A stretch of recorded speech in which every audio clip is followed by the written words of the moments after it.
by Eye 103.8. We're looking at a new report this morning, the Kearney Foreign Direct Investment Confidence Index. It came out a couple of hours ago, and in the studio to discuss it with us, we are very pleased to welcome Rudolf Lohmeyer, who is a partner in the National Transformation Institute at Kearney Middle East. Rudolf, it's lovely to see you. Good morning. So, this is looking at FDI confidence. How do you measure it? Is it just the money that's moving around, or is it more than that? It's a forward-looking survey of investors. So we go to 30 countries, companies with $500 million or more a year in revenues across all sectors, and we ask them, where are you intending to invest in the future and why? And in doing so, what will you most consider? So the business proposition of this index is that it provides an anticipatory view of where their intentions are pointing. And the UAE's topped this region. It's come in 18th globally. What has put us where we are?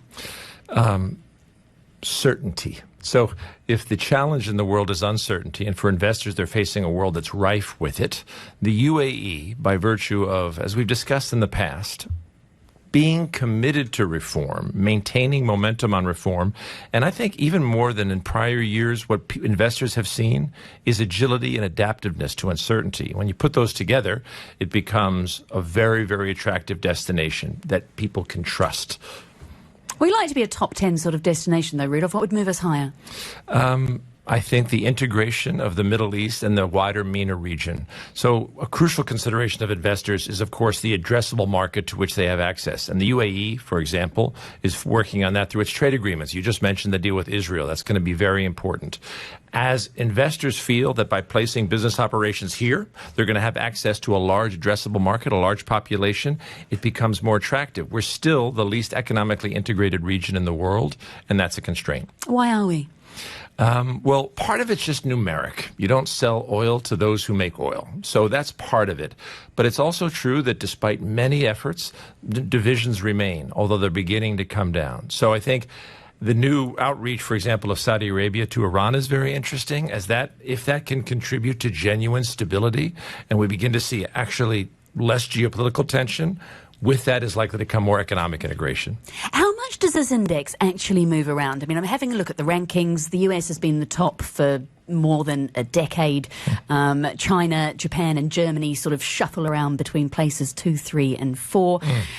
Is who's leading the wave for FDI fixed, or is it sort of still more to play for? That's a great question. Because of this priority on certainty, on managing uncertainty, for that exact reason, there's a correlation between the extent to which the world is volatile, chaotic, as we've discussed before, we're in this critical juncture that's so unstable.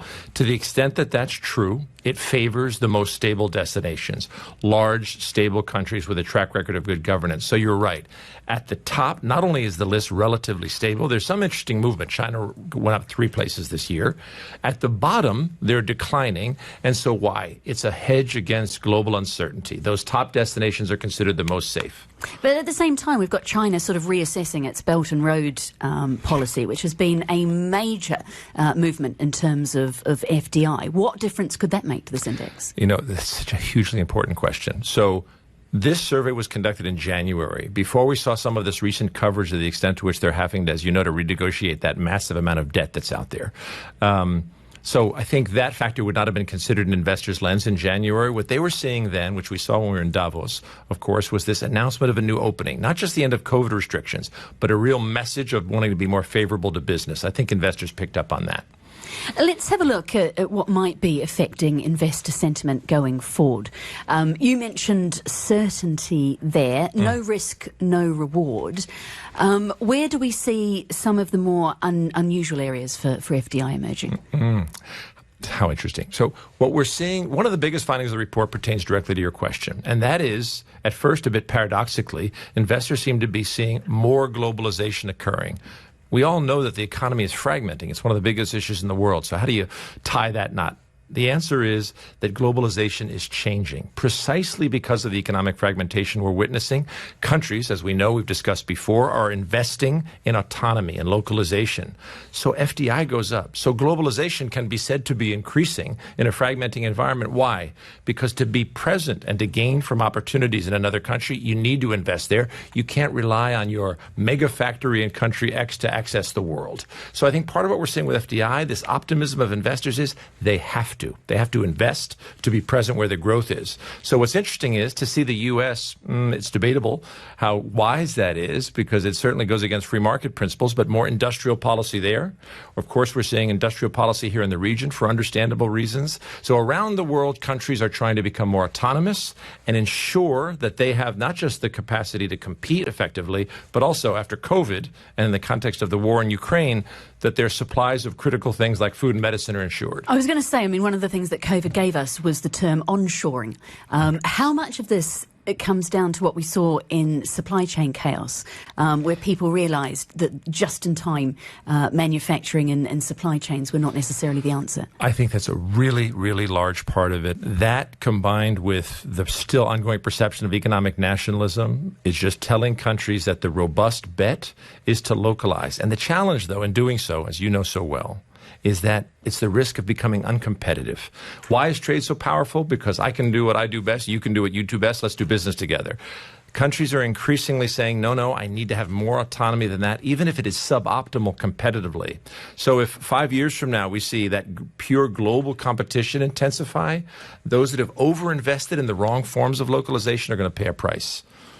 Where could those areas be? I'm looking at the news stories coming out this morning, and we've got 2 or 3 news stories about what I'm thinking of now as chip wars. You've got Japan bringing in some of its new restrictions on exporting chip manufacturing. You've got a lot of noise, of course, coming in this area from China, from other Asian nations. When one market, when one sector is focused on so much, what impact does that have on FDI? It is absolutely vast. I didn't know you would raise that. It couldn't be more important. I recommend everybody read Chris Miller's new book, Chip War. It's brilliant. The extent to which the global economy, of course, is pervasively dependent on chips is stunning, but we know it. The extent to which that production capacity and those value chains are concentrated, particularly in Taiwan, is remarkable. And so as investors think about where to place their bets, exposure to the prospect of not having access to the chips and related technologies they need is a huge consideration. So again, that favors the biggest and the strongest. If that which we so much hope will not happen happened in Taiwan, that is, if it were blockaded or if there were a war, the effects on the global economy simply by virtue of chips, let alone everything else, would be utterly devastating. How are people feeling sentiment-wise about the mid to near-term future? That's the other big thing you ask investors here, aren't you? What keeps them up at night? They're optimistic. They're optimistic about the Middle East for good reasons that we can talk about. I would suggest, surprisingly optimistic globally. They see growth returning. They see, again, this new form of globalization returning. So there is real optimism of investors out there. But they do have concerns about downside risks. Which in particular? Geopolitical first and foremost, as we just discussed, but elsewhere. Geopolitical is top of mind. Commodity price increases, which is correlated with that one, of course. Those are the 2 they highlighted most. Well, thanks so much for joining us this morning with Kearney's new Foreign Direct Investment Confidence Index. Rudolf Lohmeyer is a partner. He's in the National Transformations Institute for Kearney Middle East. Dubai Eye 103.8 traffic. With Yas Island Abu Dhabi. Book the ultimate break this spring on Yas Island. Enjoy world-class stays and record-breaking plays across 3 amazing theme parks. Looking at bridges as a source of economic development. Rudolf, how important are bridges and transport infrastructure in economic development? 20 seconds. Crucial. They connect. In a divided world, bridges are crucial, physical and otherwise. Thank you very much indeed. What's your favourite bridge in Dubai? Oh, my goodness, who can choose? I'll say this, it's a walking bridge, not a vehicle bridge. Controversial. The roads of the UAE this morning, it is the holy month of Ramadan on a Friday. It's fairly quiet on the roads.